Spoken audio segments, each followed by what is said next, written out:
Mari kita berdoa. Bapa, kami bersyukur kepadamu. Engkaulah Allah kami, satu-satunya yang bisa menolong kami. Bagaimana supaya kami boleh benar? Bagaimana supaya kami boleh berjalan di dalam apa yang berkenan di hadapan-Mu? Kami bersyukur kepadamu Tuhan. Engkaulah Allah yang datang, mau menjadi pemimpin atas hidup kami. Karena Engkau tahu, tidak ada seorang pun ya Tuhan, yang akan bisa berkemenangan dari perbudakan dosa itu. Satu-satunya ya Tuhan, Engkaulah yang mengalahkan dosa, dan di dalam Engkaulah kami berkemenangan daripadanya. Terima kasih Tuhan. Kami rindu saat ini supaya Roh-Mu yang kudus bekerja di tengah-tengah kami. Memberkati kami semua Tuhan. Baik kami yang ada di tempat ini, baik juga yang mengikutinya secara online. Terpujilah Engkau Allah kami yang hidup, kuasai pikiran dan hati kami, dan Engkaulah mengenyahkan kegelapan dari tengah-tengah kami. Di dalam nama Tuhan Yesus kami berdoa. Amin. Jemaat kami persilakan duduk kembali. Ya, selamat pagi untuk kita semua. Ya, pagi ini kita akan belajar dari firman Tuhan yang terambil dari kitab Yakobus. Ini kemarin saya bagikan di kaum ibu ya. Tapi kita belajar lagi pagi hari ini dari kitab Yakobus 3 ayat 1 sampai 18.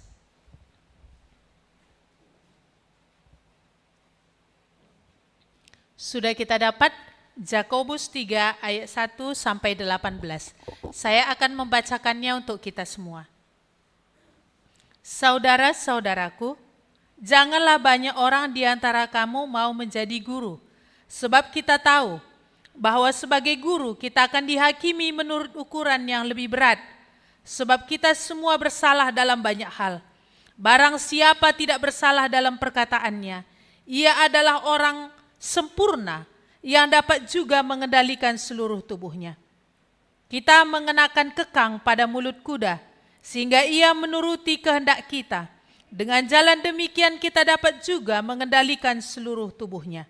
Dan lihat saja kapal-kapal, walaupun amat besar dan digerakkan oleh angin keras, namun dapat dikendalikan oleh kemudi yang amat kecil, menurut kehendak jurumudi. Demikian juga lidah, walaupun suatu anggota kecil dari tubuh, namun dapat memegahkan perkara-perkara yang besar. Lihatlah, betapapun kecilnya api, ia dapat membakar hutan yang besar. Lidah pun adalah api, ia merupakan suatu dunia kejahatan dan mengambil tempat di antara anggota-anggota tubuh kita sebagai suatu yang dapat menodai seluruh tubuh dan menyalakan roda kehidupan kita, sedang ia sendiri dinyalakan oleh api neraka. Semua jenis binatang liar, burung-burung serta binatang-binatang menjalar dan binatang-binatang laut dapat dijinakkan dan telah dijinakkan oleh sifat manusia. Tetapi tidak seorang pun yang berkuasa menjinakkan lidah. Ia adalah sesuatu yang buas, yang tak terkuasai dan penuh racun yang mematikan. Dengan lidah kita memuji Tuhan, Bapa kita, dan dengan lidah kita mengutuk manusia yang diciptakan menurut rupa Allah. Dari mulut yang satu keluar berkat dan kutuk. Hal ini saudara-saudaraku, tidak boleh demikian terjadi. Adakah sumber memancarkan air tawar dan air pahit dari mata air yang sama? Saudara-saudaraku, adakah pohon ara dapat menghasilkan buah zaitun? Dan adakah pokok anggur dapat menghasilkan buah ara? Demikian juga mata air asin tidak dapat mengeluarkan air tawar. Siapakah di antara kamu yang bijak dan berbudi? Baiklah ia dengan cara hidup yang baik, menyatakan perbuatannya oleh hikmat yang lahir dari kelemah lembutan. Jika kamu menaruh perasaan iri hati dan kamu mementingkan diri sendiri, janganlah kamu memegahkan diri dan janganlah berdusta melawan kebenaran. Itu bukanlah hikmat yang datang dari atas, tetapi dari dunia, dari nafsu manusia, dari setan-setan. Sebab di mana ada iri hati dan mementingkan diri sendiri, di situ ada kekacauan dan segala macam perbuatan jahat. Tetapi hikmat yang dari atas adalah pertama-tama murni, selanjutnya pendamai, peramah, penurut, penuh belas kasihan dan buah-buah yang baik, tidak memihak dan tidak munafik. Dan buah yang terdiri dari kebenaran ditabur dalam damai untuk mereka yang mengadakan damai. Iya. Di sini tema kita adalah pengaruh dari lidah, gitu ya. Saya bingung apakah kuasa, pengaruh, kekuatan, sebenarnya itu juganya di dalamnya, gitu ya. Jadi di sini kita belajar pengaruh lidah. Iya. Menurut penelitian bahwa tiap orang, khususnya laki-laki ya, akan berbicara atau mengeluarkan kata-kata kurang lebih itu 7.000 kata per hari. Tetapi kalau wanita dikatakan dia akan mengeluarkan kata-kata sekitar 16.000 kata hingga 20.000 kata per hari. Berapa kali lipat tuh ya? Hampir 3 kali lipat ya. Itu nampak memang. Karena memang perempuan sering sekali untuk apa yang dia lihat, untuk apa yang dia rasakan memang mudah dia mengungkapkan. Kenapa? Karena perempuan ini biasanya teliti. Sampai sekecil-kecilnya dia bisa amati. Jadi kalau laki-laki itu biasanya garis besarnya saja dia akan bisa lihat sesuatu itu. Kalau perempuan enggak, misalkan mengamati seseorang gitu yang datang ke gereja, dia bisa nanti sampai capnya warna apa, sanggulnya cocok apa tidak, highlights-nya itu sepadan apa tidak, itu bisa diamati. Kalau laki-laki enggak, oh cantik sudah cukup. Gitu. Tapi kalau perempuan tidak, brusnya ini kekecilan atau terlalu besar. Jadi karena pengamatan yang sedemikian sehingga tidak bisa banyak kosakata yang bisa dia ucapkan. Jadi kalau biasanya kalau pemandu podcast gitu ya, kalau itu bisa nanti dia berbicara 150.000 kata hingga 200.000 kata. Maka kita lihat dia enggak anti dia ngomong ya. Sehingga kalau kita melihat podcast itu menarik. Karena enggak ada jeda.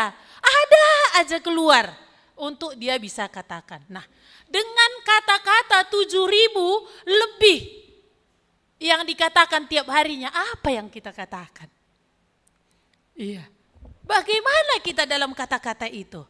Dan seseorang pernah berkata ya, si Quaker itu ya, dia berkata apa? Kamu menjadi tuan ketika kata-katamu itu belum keluar. Tetapi kamu menjadi hamba ketika kata-katamu itu keluar, bahkan kamu budak ketika kata-kata itu sudah kamu tuliskan. Iya. Jadi di sini kita belajar sehubungan dengan perkataan. Kenapa Yakobus di sini menuliskan tentang dosa lidah? Ini dia tulis kepada jemaat ke-12 suku yang ada di perantauan.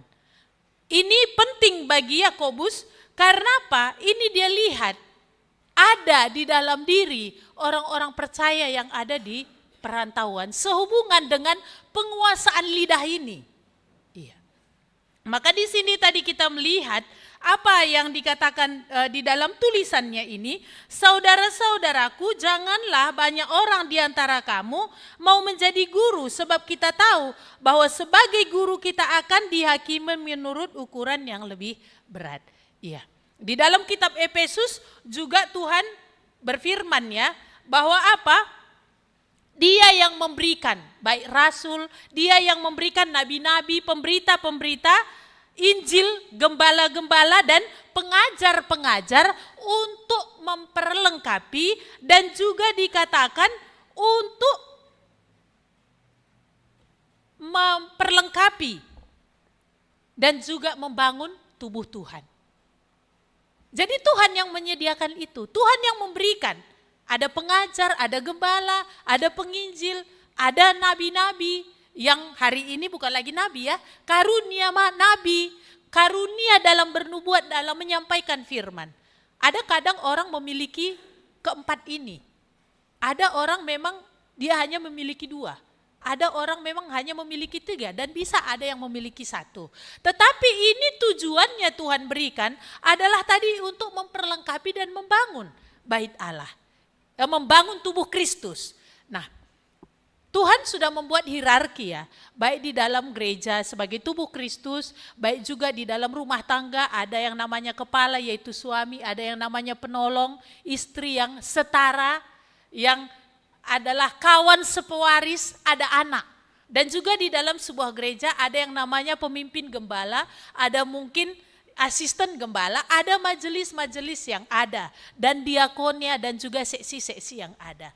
Jadi ini semua Tuhan berikan untuk memperlengkapi, untuk membangun, untuk ada keteraturan. Bukan semua ketika anak bilang, aku juga bisa lah sekali-sekali memimpin di rumah ini. Masa Bapak aja? Gitu ya kan. Lalu istri juga bilang, aku sekali-sekali lah mengambil posisi sebagai suami. Nah, ini nanti berantakan ketika istri mau mengambil posisi sebagai suami ataupun suami menjadi posisi istri, ini nanti kacau. Maka di sini tadi juga dikatakan, jangan semua kamu mengajar. Iya. Kalau Tuhan memberikan seseorang bisa mengajar, Tuhan juga akan menuntut lebih. Tuhan akan mengadili lebih orang itu nantinya. Iya. Nah, di sini tadi firman Tuhan katakan bahwa sebab kita semua bersalah dalam banyak hal, barang siapa tidak bersalah dalam perkataannya, ia adalah orang sempurna yang dapat juga mengendalikan seluruh tubuh. Di dalam Yakobus 1 juga ayat 26 sudah dikatakan ya, jikalau ada seorang menganggap dirinya beribadah tetapi tidak mengekang lidahnya, ia menipu dirinya sendiri, maka sia-sialah ibadahnya. Jadi gambaran seseorang itu semakin sempurna dan juga gambaran seseorang itu sungguh memang ibadahnya itu berdampak dalam dirinya, itu terlihat nanti dari apa? Perkataannya. Apakah perkataan itu membangun, meruntuhkan, membunuh, atau menyembuhkan, merusak, atau memperbaiki? Jadi ukurannya dikatakan oleh firman Tuhan, seseorang itu sudah sempurna, seseorang itu dikatakan ibadahnya itu, artinya kedewasaan rohaninya itu semakin ada, itu tergambar dari apa yang keluar dari mulutnya. Firman Tuhan berkata di dalam Matius ya, bahwa dikatakan apa yang keluar dari mulut itu berasal dari hati. Apa yang dimakan yang masuk ke mulut itu tidak menajiskan. Tetapi apa yang keluar dari mulut itu, itulah yang menajiskan. Kenapa? Karena dari hati timbul segala pikiran jahat, pembunuhan, perzinahan, percabulan, pencurian, sumpah palsu dan hujat. Itulah yang menajiskan orang. Jadi gambaran tadi, seseorang tadi dikatakan semakin dewasa secara rohani, tergambar dalam bagaimana dia bisa mengontrol dalam hal kata-kata. Firman Tuhan tadi dikatakan ya di dalam Yakobus 3 ayat 8 ini, tidak seorang pun berkuasa menjinakkan lidah katanya ya. Lidah itu seperti dikatakan binatang buas. Iya. Maka apa yang bisa mengendalikan lidah? Iya. Apa yang bisa mengendalikan lidah? Nah, di sini tadi dikatakan Yakobus buat contoh yaitu kuda. Kuda itu kalau sudah mulutnya dikuasai, dikekang, kan ada ya kekang untuk kuda ya. Jadi kalau mulutnya sudah dikuasai dikatakan seluruh tubuhnya itu sudah bisa dikendalikan. Dan udah bisa diarahkan kemana mau penunggang kuda itu bawa. Dan dia akan bisa dibawa kepada medan pertempuran yang akan juga bisa membawa kemenangan. Dan juga dikatakan Mulut ini kalau terkendali tadi ya, itu sama seperti kapal dia bilang ya. Kapal itu kan bisa sebesar ini ya. Apalagi kalau kapal pesiar gitu ya. Berapa tingkat dan berapa luas gitu kan. Itu beribuan ton bisa diangkut, tapi dikendalikan oleh steward yang dinakodai oleh, yang dihandle oleh nakoda. Jadi dikatakan mulut ini kalau tidak ada kendali seperti kuda tadi, dan kalau tidak ada nahkoda seperti kapal tadi, ini bahaya. Siapa yang bisa mengendalikan, mengekang, mengontrol, mendisiplin? Siapa yang bisa menahkodai mulut ini? Jikalau Tuhan yang menjadi nahkoda atas hati. Jikalau Tuhan yang sungguh mengontrol hati kita. Hanya Dialah. Ya, karena tidak ada seorang pun tadi dikatakan bisa menjinakkan lidah. Tetapi siapa yang bisa? Hanya Tuhan. Jadi kalau bukan Tuhan yang menjadi nahkoda atas hidup orang, jadi kalau bukan Tuhan yang berkuasa ataupun mengekang ataupun yang mengontrol, memegang kendali atas hidup orang itu, bukan firman yang mengisi hidup orang itu nanti nampak dari kata-katanya. Nampak apa yang keluar dari mulutnya. Iya. Jadi ukuran orang beribadah tadi bukan karena duduk di sini tiap minggu, hadir sebagai jemaat yang tidak pernah absen, ataupun bukan karena artinya saat teduh yang rutin. Bukan itu sebagai gambaran. Seseorang itu dikatakan bahwa apa? Kerohaniannya itu sungguh semakin dewasa. Tetapi bagaimana dikatakan dia semakin dewasa? Dan bagaimana kita tahu bahwa sungguh firman itu yang semakin berkuasa dalam hidupnya, itu yang menjadi nahkoda atas hidupnya? Mulutnya.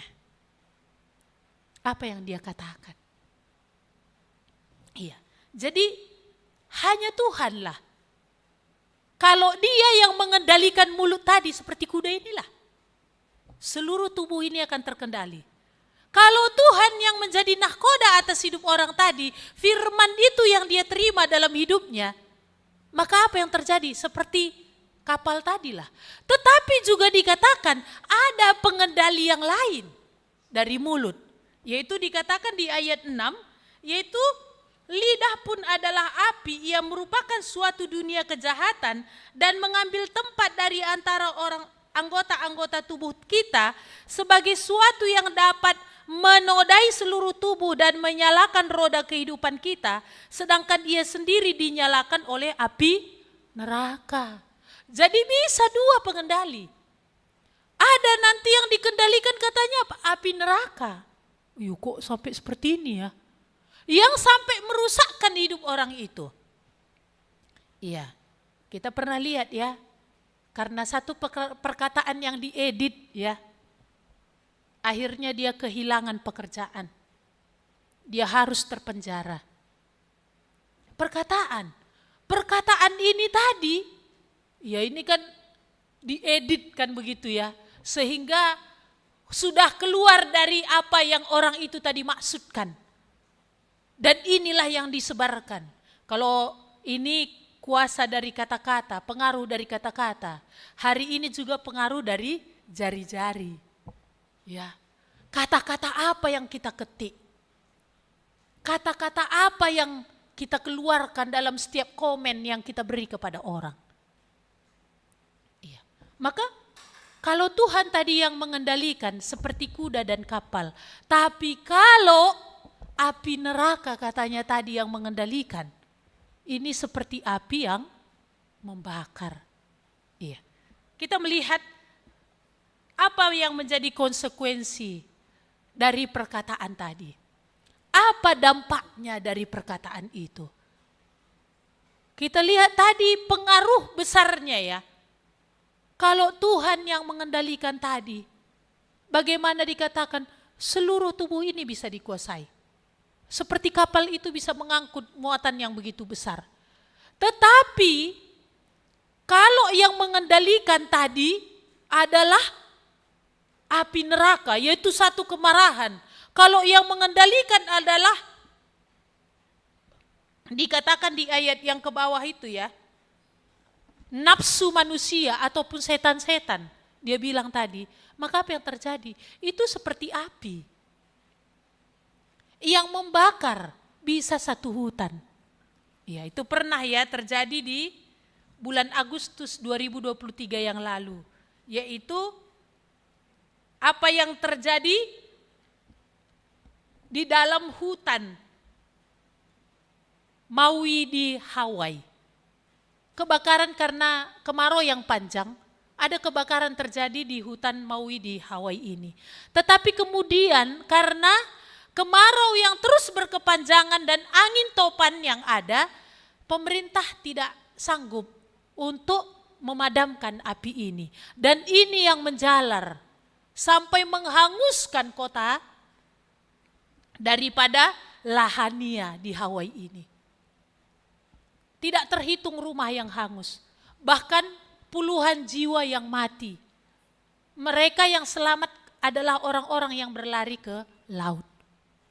Tetapi tidak terhitung harga yang terbakar dari api ini tadi. Bermula dari apa? Kecil tapi tak terkendali. Apalagi yang mengendalikan tadi dikatakannya hawa nafsu, yang dikendalikan tadilah api neraka. Ini makin membakar. Apalagi yang mengendalikan kata tadi setan ya. Setan-setan ini merusakkan. Bukankah ini yang bisa terjadi dalam rumah tangga? Kadang-kadang bukan ada kekerasan secara fisik di sana, tapi apa? Verbal, mulut, bercerai. Bercerai karena apa? Si istri ngomong ke mamanya, Kelandu itu, menantundu itu mak begini. Sampai dia bilang mama pun kurang ajar. Ya kalau marah tadi kan pun apa pun datang kan gitu ya. Mati lagi namin engko rasna demo akrina kan gitu ya. Bahkan ada yang udah opungnya pun mati bangkit lagi. Sama kau semua sama opung-opungmu. Sama tipemu. Datang si istri yang bukan pula dikontrol oleh firman Tuhan ngelapor sama mama. Masa sampai mama pun disumpah-sumpahi, udah rempuk di dalam kelompok besar, anak beru kali bubu sembuyak dikumpulkan. Masa begini katanya, apa yang terjadi? Cerai. Anak gak tahu lagi kemana. Mau rumah siapa tinggal gak tahu lagi. Kata-kata. Tapi bisa menghancurkan rumah tangga. Kata-kata. Tapi ini bisa menghancurkan sebuah gereja, kata-kata, tapi ini bisa menghancurkan sebuah negara. Kata-kata, ya hari ini pun gitu kan, kata-kata yang diketik, tapi ini bisa mematikan orang. Maka tadi seperti api dia bilang. Lalu dikatakan tadi seperti apa lagi? Dikatakan perkataan itu bisa seperti binatang buas yang mencabik-cabik. Iya. Enggak ada pukulan. Tetapi bisa berdarah-darah hati ini. Enggak ada tamparan. Tetapi bisa di sini apa? Orang itu bisa rasanya seperti lebih baik mati daripada hidup. Ya itu pernah ya diucapkan oleh Bu Bangun karena dia sendiri sudah bersaksi ya. Karena mamanya berkata, kau anak sial. Entah apa dasar mamanya melihat dia sial ya. Tapi itulah, saya enggak tanya detail waktu itu. Tapi itulah diucapkan mamanya. Kau sial, kau ada kami susah. Tapi adikmu ada itu kami diberkati. Satu kali ibu itu udah enggak tahan lagi. Dia hampir membunuh dirinya. Menggantung diri di atas pohon. Tapi karena adanya lagu dia dengar di dalam dunia ada dua jalan, lebar dan sempit, mana kau pilih. Itulah yang membuat dia nggak jadi gantung diri. Perkataan. Seperti binatang buas, sampai nanti orang lebih baik rasanya berlindung sama laki-laki yang adalah buaya tapi kata-katanya manis daripada ada di rumah mama bapaknya tapi seperti harimau. Jadi kalau ada nanti remaja-remaja udah lebih asik dia di luar sana, ini kenapa? Apakah karena memang di rumah dia rasakan api neraka? Sehingga lebih baik rasanya di luar, nanti ketemu sama hidung belang. Tapi karena kata-kata pujian, iya. Karena ada hampir seorang wanita gitu ya, terlena dengan kata-kata rayuan seorang laki-laki, padahal apa? Dia sudah mau menikah. Tapi di sini dirayu lagi. Hampir terlena. Karena kata-kata ini tadi, seperti inilah pengaruh dari kata-kata tadi. Seperti binatang buas. Mati maunya kau pun, gitu ya, kata-kata keluar. Kalau dulu kami tuh ya, kena sampar kau nanti gitu, lagi berenonge kau kari. Itu terus hampir tiap hari tuh pasti saya dengar dari mama. Lagi berenonge kau kari gitu ya, kena sampar maunya kau, atau kena petir maunya kau. Syukur-syukur memang di kampung kami jarang kendaraan. Jadi nggak bisa dia bilang tabrak mobil maunya kau, nggak ada. Apakah karena hari ini banyak mobil juga orang tua bisa berkata tabrak mobil maunya kau. Ketika kata-kata kita itu keluar, itu dikatakan kecepatannya melebihi 4 kali lebih kencang daripada kuda. Yang kita nggak bisa lagi tarik, yang kita nggak bisa lagi ambil. Iya. Dan juga tadi dikatakan ya, kata-kata yang keluar itu, kalau ini dikendalikan oleh hawa nafsu, kalau ini dikendalikan oleh setan atau api neraka tadi dikatakan ya, itu seperti racun, mematikan. Iya. Jadi apa yang mengendalikan mulut kita selama ini? Kalau Tuhan yang mengendalikan, firman yang mengendalikan, itu tadi dikatakan seperti kuda tadi, makin terkontrol dalam berbicara dan makin terkontrol seluruh tubuh ini. Ataupun seperti kapal tadi, yang akan bisa sampai kepada tujuan yang membawa barang-barang yang begitu banyak, artinya apa? Berhasil. Atau apa yang mengendalikan? Apakah hawa nafsu tadi? Apakah api neraka tadi yang mengendalikan sehingga seperti api membakar, merusak, menghancurkan? Atau seperti binatang buas mencabik-cabik dan melukai? Atau seperti racun yang mematikan? Iya. Jadi kita melihat tadi di sini ya, apa sebenarnya yang mendasari setiap kata yang keluar itu? Apa yang memotivasi? Apa yang mendorong? Ya, seperti yang saya katakan tadi di dalam kitab Matius itu. Apa yang keluar dari mulut itu sumbernya hati. Tapi Tuhan bilang betapa liciknya hati. Lebih licik daripada segala sesuatu. Hati yang membatu siapa yang tahu? Aku Tuhan. Betapa liciknya hati. Kita bisa nggak tahu apa yang ada dalam hati ini. Bisa kita nggak melihat apa yang ada di dalamnya. Apalagi jikalau itu sesuatu yang sudah terkubur lama. Biasanya ya, kalau bapaknya pemarah nggak ada anaknya lemah lembut. Nggak ada. Hampir tak ada. Iya. Kalau bapaknya pemarah, tambah lagi mamanya cerewet, udahlah. Anaknya pasti double. Iya, waktu kecil mungkin itu belum. Karena masih bisa dipendam oleh kuasa daripada bapak mamanya. Tapi tunggu saja. Ketika mulai remaja, tubuhnya semakin besar dan dia tahu aku punya kekuatan. ini akan mengimbangi ataupun akan lebih daripada orang tuanya. Maka di sini tadi kita melihat betapa liciknya hati. Jadi kata-kata itu seringkali itu bisa sudah terpatri dalam diri anak-anak ini yang akan kemudian itu satu masa keluar semua. Iya. Maka kalau anak-anak sudah dibiasakan dia, tolol kau, pasti ini keluar terus dari mulutnya.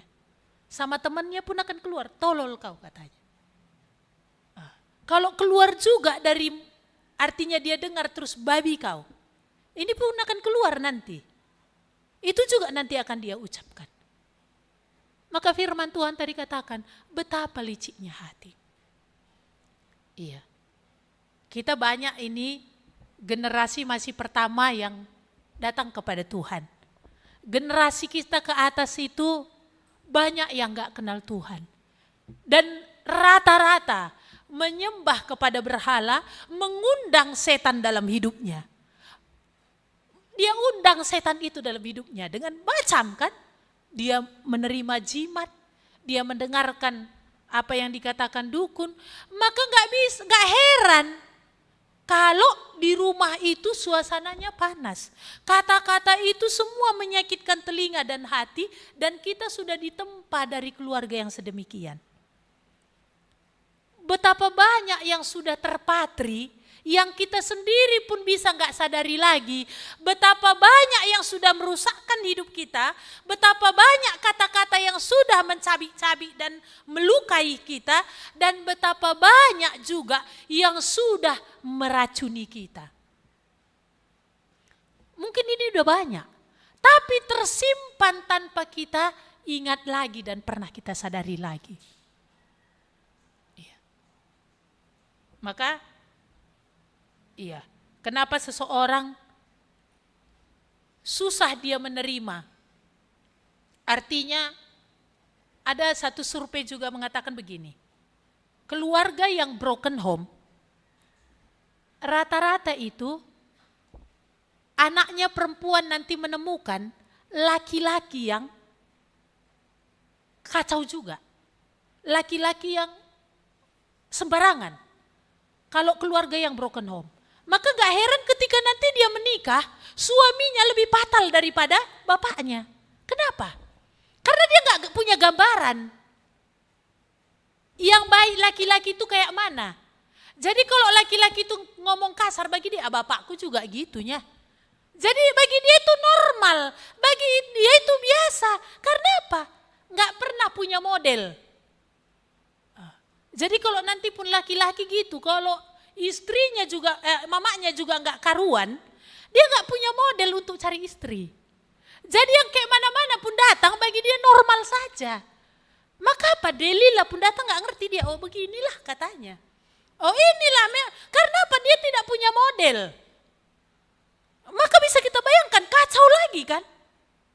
Iya, syukur-syukur ya, setelah menjadi pemuda dan kenal Tuhan, Tuhan memberi firman, kriteria menjadi istrimu itu apa? Nanti menjadi suamimu itu yang kayak mana? Kalau dicari model di keluarga gak ada. Syukur firman Tuhan yang berbicara. Maka pemuda-pemuda yang memberi dirinya, firman Tuhan itu mengisi dia, termasuk dalam kriteria soal jodoh, inilah yang akan bisa mengerti yang cocok itu bagi dia siapa. Maka inilah perlunya firman Tuhan itu mengisi kita. Kalau dicari, mana tahu. Iya. Sehingga apa? Ya sama lagi yang muncul. Maka kita lihat tadi di sini, firman Tuhan katakan tadi bahwa apa? Iya, apa yang mengendalikan? Makanya perlu tadi kita periksa, siapa juga yang bisa menyelidiki hati? Tuhan. Betapa liciknya hati, lebih licik daripada segala sesuatu. Hati membatu, siapa yang tahu? Tuhan. Maka apa masa lalu kita? Terkadang sesuatu yang kita belum selesai. Karena banyak yang sudah melukai kita. Banyak yang sudah merusak kita. Dan banyak yang sudah meracuni kita masa lalu itu. Ada banyak yang ini belum selesai. Masih akan apa? Menyeret-nyeret kita dalam perjalanan hidup ini. Maka siapa yang bisa koreksi? Maka firman Tuhan tadi kita katakan, kita bersalah dalam banyak hal. Kita rusak dalam banyak hal. Inilah perlunya kita terus mau mendengarkan firman itu, bukan untuk apa? Apa nanti kucapkan sama anakku? Apa nanti kucapkan sama suamiku atau istriku? Tetapi apa yang mengoreksi hidupku? Karena ada nanti keluarga udah perang firman Tuhan, kata firman Tuhan, suami ini loh. Kau dengar kan? Suami lagi jawab, katanya istri ini loh. Kepada anak, kata firman Tuhan, anak-anak gini loh. Tapi apa yang untukku? Apa yang mengoreksi hidupku? Apa masa lalu yang aku banyak sudah rusak? Apa masa lalu yang sudah banyak aku disakiti, dicabi-cabi? Apa masa lalu yang udah banyak aku teracuni?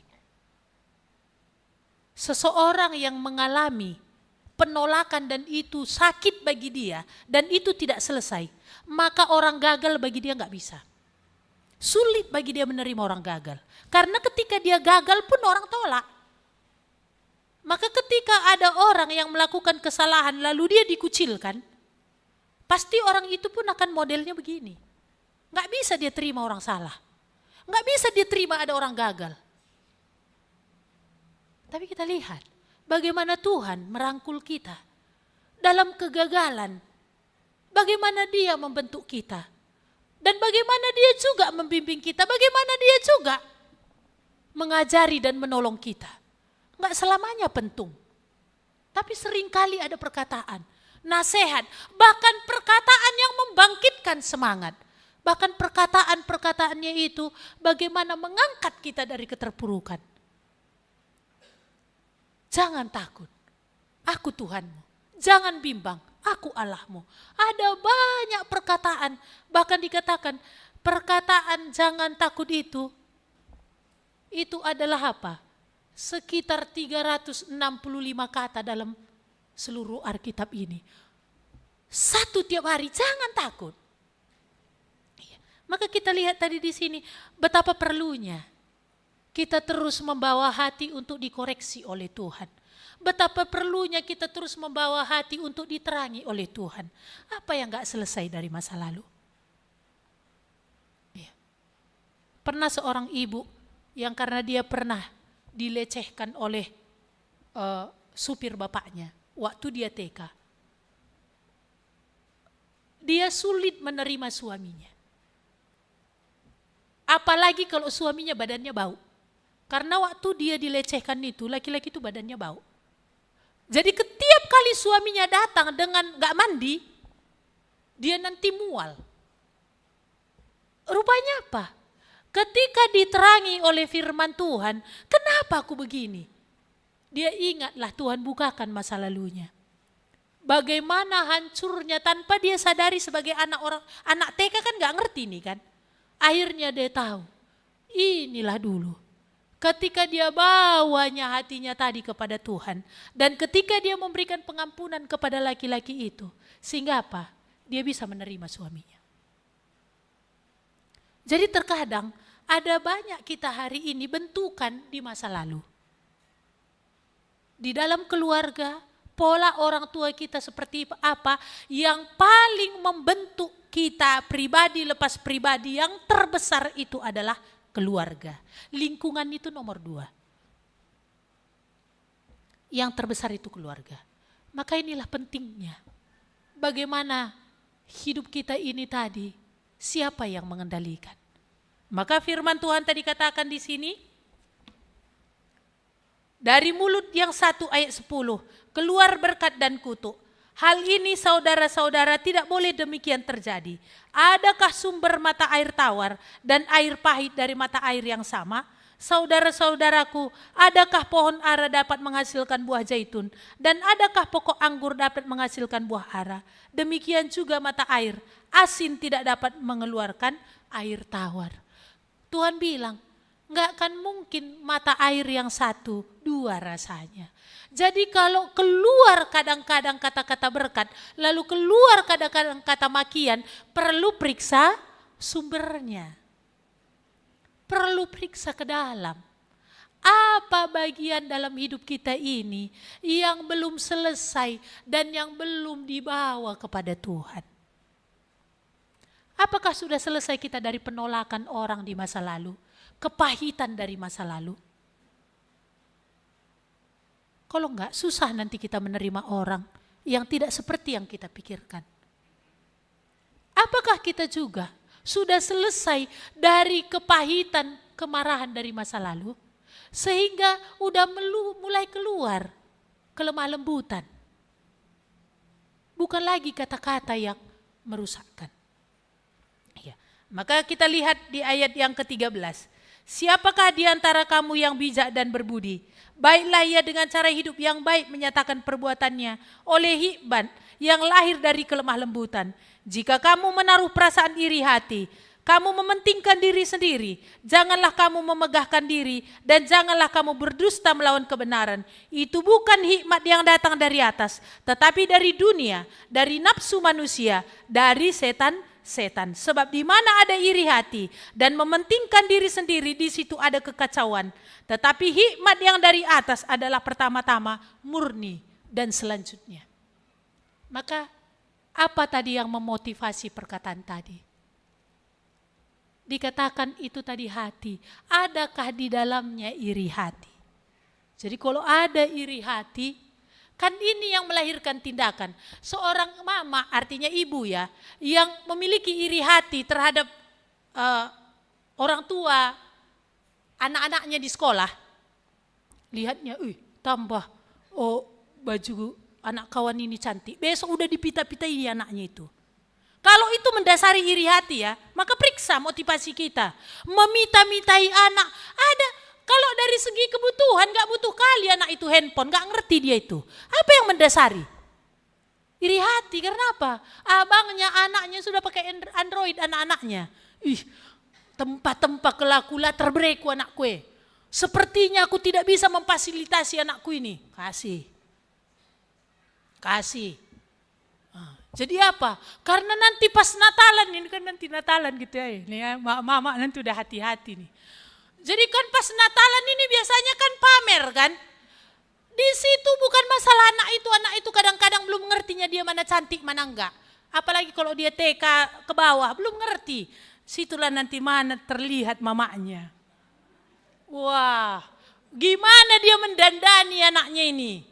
Sehingga apa? Usia 3 tahun sudah terlihat usia 25 tahun. Ini dibentuk. Apa yang mendasari tindakan-tindakan ini? Hati. Iri hati.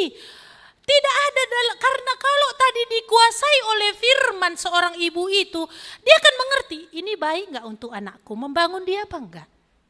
Ini memajukan dia atau gimana ini? Ini tepat bagi dia atau tidak? Maka kalau seseorang itu makin hidupnya dikuasai firman, ini yang akan membuat dia mengerti tindakan apa yang benar untuk anaknya ini. Perkataan apa, perbuatan apa. Ini cocok enggak untuk anakku handphone untuk saat ini? Ini benar enggak? Maka ada orang tua yang akhirnya kan ini trennya katanya apa? Generasi stroberi ya. Generasi stroberi itu kayak mana? Disentuh dikit langsung luka. Sentuh dikit langsung lembam gitu ya. Karena apa? Lembut. Jadi kan hari ini pun orang tua bagaimana sikapnya terhadap anak-anak? Semua dimaui. Dibuat anak-anak itu bagaimana supaya ia nggak cengeng. Ikuti aja apa yang dia mau. Turuti apa yang dia menjadi kehendaknya. Dalam semboyan orang Cina itu gak ada sama kita. Maka beda ya produknya. Dia bilang apa? bentukan anak di usia 3 tahun menentukan pada usia 85 tahun. Ini semboyan kita nggak ada, yang ada apa? Kata teng-teng, ulah kata tuhu. Itu karo yang saya tahu ya, kalau yang lain belum. Nah, jadi apa? Anak-anak udah diajari bohong dari kecil, kata teng-teng. Enggak kamam, enggak. Ini simpelnya kan, padahal enggak. Jadi dari kecil kita sudah dibentuk, jangan ngomong jujur, ngomong yang cocok. Ini kan sudah menjadi pembentukan yang merusak. Kalau seseorang itu firman Tuhan yang menguasai dia, kan dia akan mengerti dan belajar dari Tuhan. Apa kata Tuhan, aku sebagai orang tua untuk membentuk anakku ini. Firman Tuhan kan katakan bahwa tiap keberadaan manusia itu dibentuk oleh Tuhan. Dan sebelum hari-hari pun dijalaninya, Tuhan sudah menentukan hari-hari itu. Kan itu tertulis dalam Mazmur 139. Engkau sudah membentuk hari-hari yang akan terjadi ke depan. Sebelum itu dijalani. Jadi kalau orang tua ini enggak tanya Tuhan, kenapa anakku ini ada? Apa Tuhan mau dengan karakter seperti ini? Apa Tuhan mau? Coba kalau di situ yang ada tadi apa? Apa katanya tadi? 2 tadi ya, iri hati dan mementingkan diri sendiri. Coba kalau keegoisannya di situ. Anakku ini seperti yang ku mau. Jadi apa? Jadi apa tren hari ini? Jadi bintang film anakku ini. Aku mau pengen dia jadi artis.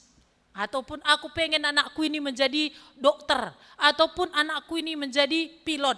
Dia yang buat modelnya. Dia gak tanya Tuhan ini untuk apa. Zakaria tahu apa Tuhan mau dalam hidupnya Yohanes. Walaupun mereka lansia. Dua-dua lansia. Tapi sebagai orang tua, karena hidup mereka dikuasai firman, mereka berhasil mendidik anak, mencapai apa yang Tuhan mau sampai Yohanes itu. Anak tunggal loh. Anak tunggal, tetapi kenapa Yohanes mau tinggal di padang gurun, makan dari belalang dan madu hutan. Tinggal di padang gurun itu bukan enak. Ya sekali berfoto ke situ sih asik. Hanya untuk foto ya, tapi kalau tinggal seminggu, Bapak Ibu akan bilang pulang aku.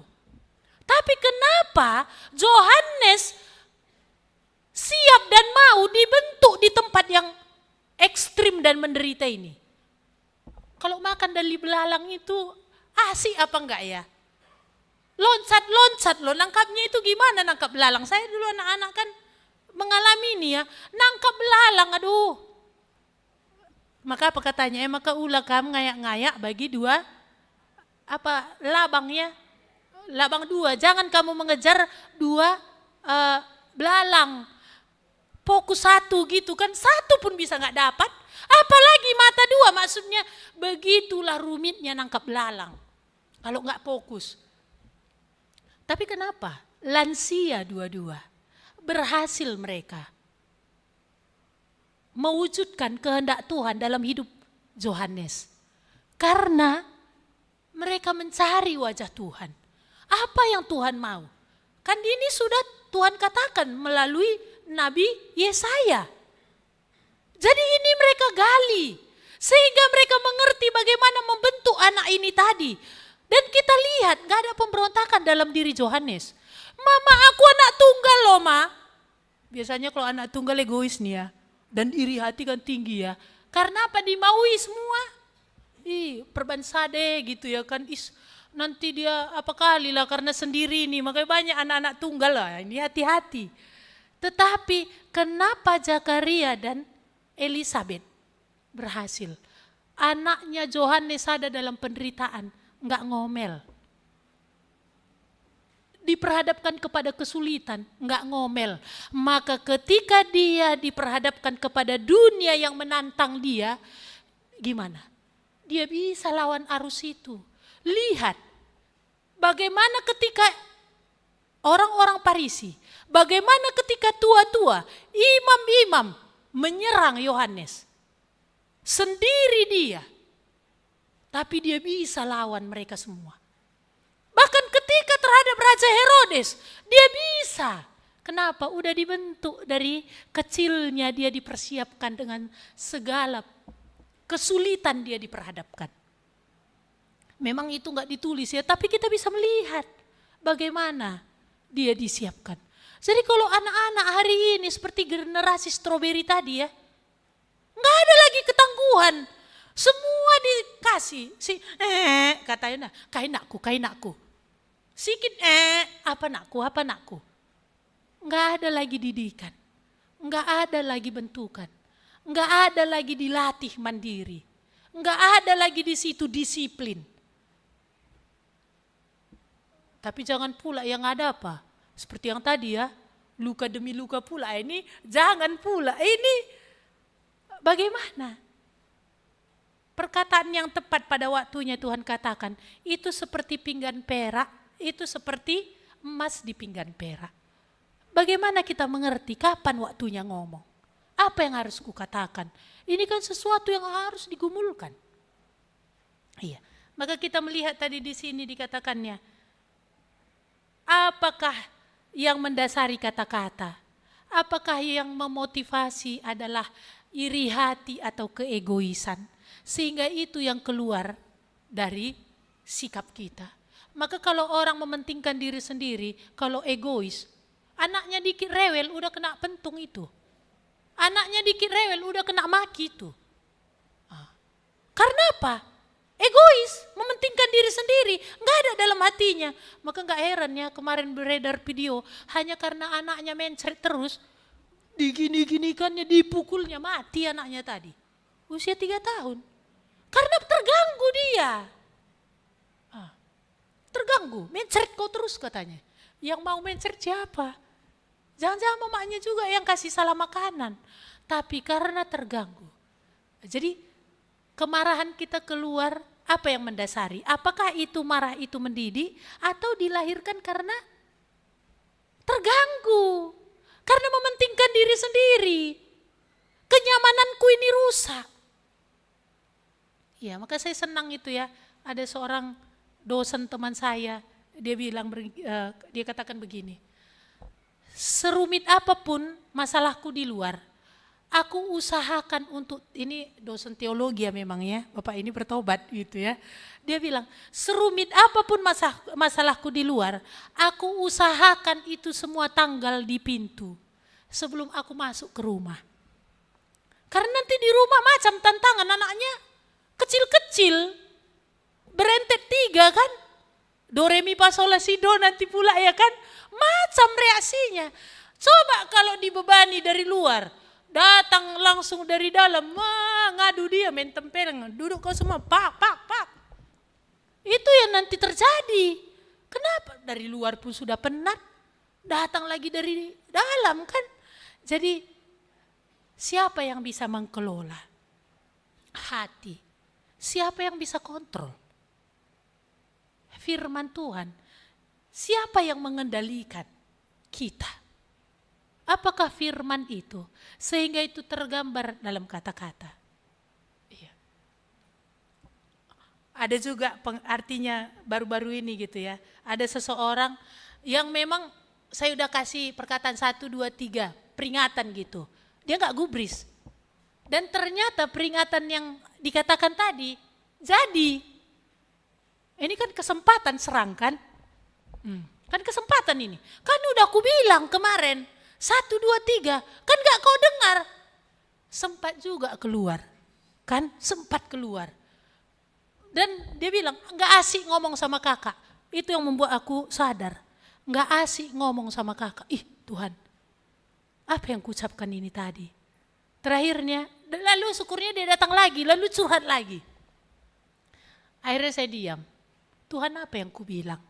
Oke lah dia sudah memetik kesalahannya. Tapi apakah cocok ini timingnya? Aku makin jor-joran juga. Di dalam tekanan ini aku tekan lagi kah dia? Tuhan tolonglah.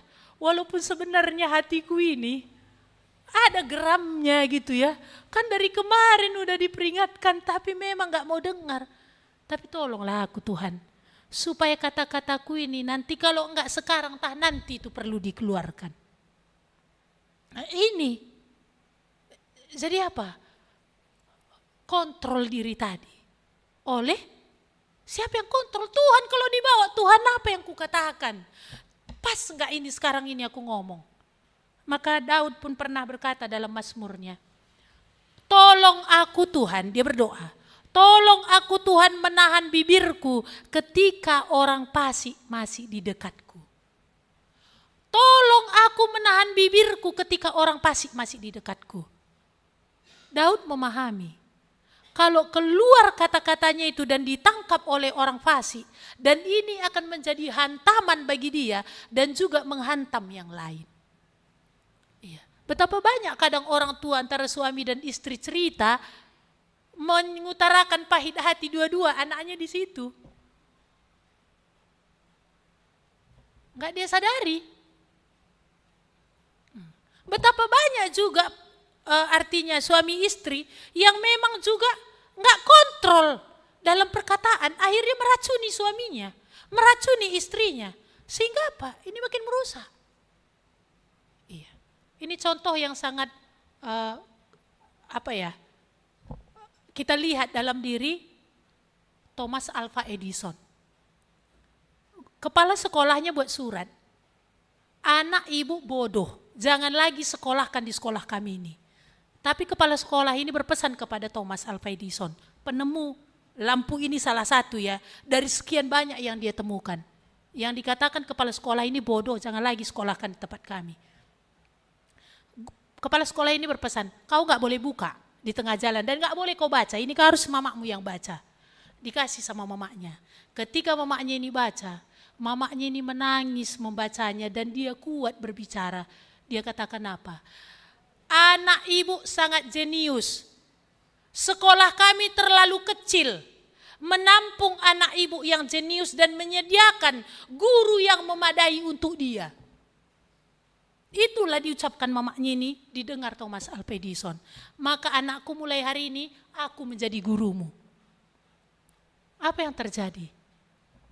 Rupanya mamanya ini tahu ada potensi dalam diri anaknya ini. Memiliki ketekunan. Ada daya juang. Ini yang dipupuk anak mamanya ini. Sehingga Thomas gak perlu dituntut oleh nilai-nilai yang dituntut dari sekolah. Hanya perlu apa? Mamanya menyediakan apa yang dia suka untuk boleh bereksperimen. Dibuatnya di bawah tanah itu, dia bereksperimen apa yang dia mau. Dia belah hewan untuk meneliti apa-apa saja dalam tubuhnya. Dan kemudian dia membuat pencobaan termasuk salah satu untuk lampu ini. Thomas gak tahu loh, itu yang ditulis oleh kepala sekolah itu. Setelah dia berhasil sebagai penemu dan mamanya Nancy ini kemudian mati, dia bongkar barang di rumahnya. Dan dia dapat surat itu. Dan dia membacanya menangis. Thomas yang bodoh di tangan seorang ibu menjadi seorang yang jenius. Kata-kata. Apa tadi jadinya Thomas? Kalau yang dituliskan kepala sekolah tadilah yang dibacakan mamanya. Apa jadinya? Tapi tidak itu yang diucapkan mamanya. Sehingga kita lihat apa jadinya dia. Jadi anak-anak kita ini, jangan-jangan kita adalah produk-produk dalam keluarga yang menekan, mematikan karakter kita di masa lalu. Sehingga bagian dengan cakite ego, ya itulah dia. Seperti ini cuman model kita ini ya karena pembentukan dalam keluarga. Kita berharap anak kita yang ke depan ini, yang ada di tengah-tengah orang percaya, bukan demikian yang terjadi. Kita cari apa yang Tuhan mau dalam hidupnya. Kita gumulkan. Dan apa Tuhan mau untuk kita lakukan. Seperti Zakaria dan Elizabeth tadi. Menemukan kehendak Tuhan dalam diri anak kita ini. Menemukan apa yang Tuhan mau dalam diri anak kita ini. Sehingga apa? Mungkin 20 tahun ke depan. Mereka lah yang akan di atas. Menjadi pengkhotbah. Mungkin mereka juga adalah salah satu menjadi penemu. Mungkin juga mereka akan adalah salah satu yang akan membawa satu pembaharuan di dalam gereja. Dalam generasi mereka. Lahir dari keluarga yang sederhana. tetapi sungguh takut akan Tuhan. Sehingga apa? Kata-kata ini tadi membangun. Ya. Gimana kalau anakku udah terlalu besar, udah terlewatlah aku masa-masa itu. Ya walaupun masih ada lebih berdarah-berdarah lagi memang.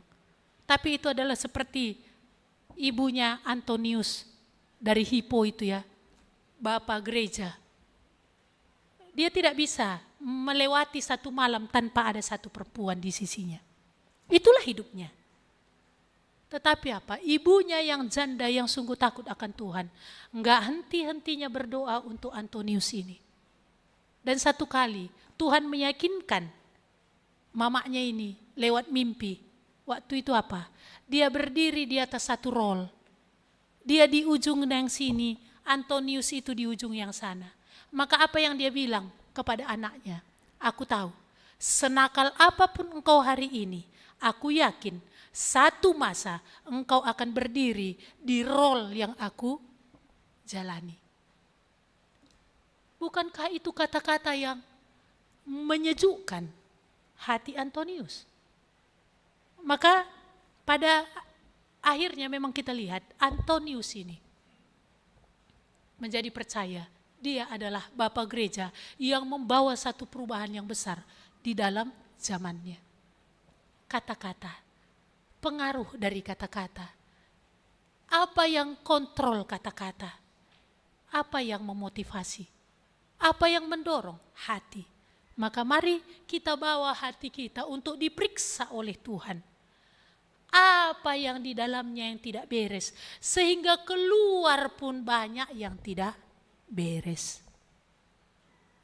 Maka firman Tuhan, hendaklah kiranya engkau dipenuhi oleh firman dan mazmur, sehingga engkau membangun satu dengan yang lain. Mari kita berdoa. Ya Tuhan, kami bersyukur kepadamu untuk Engkau yang memberikan firman-Mu kepada kami. Kami juga bersyukur Tuhan untuk Engkau Allah yang bisa menyelidiki hati kami. Sebagaimana Tuhan katakan, betapa liciknya hati, lebih licik daripada segala sesuatu. Hati yang sudah membatu siapakah yang tahu. Tuhan, kami mungkin banyak dibentuk oleh masa lalu yang mungkin merusak kami seperti api, menghanguskan kami, dan juga yang mungkin sudah mencabik-cabik hidup kami, dan yang mungkin banyak meracuni kami Tuhan. Mungkin itu semua sudah terpatri, dan mungkin sudah membatu, terkubur lama tanpa kami sadari. Tapi biarlah kami melihat hari ini, apa yang keluar dalam kata-kata kami. Biarlah kami sadar itu adalah gambaran hati kami. Tapi singkapkanlah Tuhan, bagaimana di dalam hati kami ini, supaya kami boleh membawanya kepada Engkau. Supaya kami boleh ditahirkan terus, disembuhkan, diperbaiki, dinetralkan oleh Engkau melalui firman-Mu ke dalam hati kami. Supaya akan mulai ada kelemah lembutan itu Tuhan. Supaya akan mulai ada perkataan yang membangun itu. Supaya akan ada perkataan yang benar-benar membangkitkan. Perkataan yang menasehati, yang benar-benar meluruskan. Perkataan yang keras, tetapi itu mendisiplin. Tuhan, Engkau-Nya bisa satu-satunya mewujudkan itu dalam diri kami. Tolonglah kami Tuhan. Biarlah benar-benar ada hati kami sungguh-sungguh membawa diri ke hadapan-Mu. Untuk diperiksa, dikoreksi oleh Engkau. Tuhan, ini yang menjadi kerinduan kami kepadamu. Supaya sungguh-sungguh kami akan dipenuhi oleh firman-Mu. Kami akan dikuasai oleh firman-Mu. Sehingga ada mazmur yang keluar dari mulut kami. Yang akan boleh membangkitkan, yang akan boleh menolong, yang akan boleh menyembuhkan satu dengan yang lain. Terima kasih Tuhan, kami bersyukur untuk kehadiran-Mu, kami bersyukur untuk Engkau memberkati kami hari ini di dalam ibadah pagi hari ini. Terpujilah Engkau Allah kami yang hidup. Kami serahkan diri kami sepanjang minggu ini. Tuhan tolong kami, pimpin kami, berkatilah kami, ajarilah kami, supaya benar-benar Tuhan, kami berjalan dalam kehendak-Mu di sepanjang hari dalam minggu ini. Terima kasih Bapa, di dalam nama Tuhan Yesus, kami berdoa dan mengucap syukur. Amin. Kepada Allah beri puji.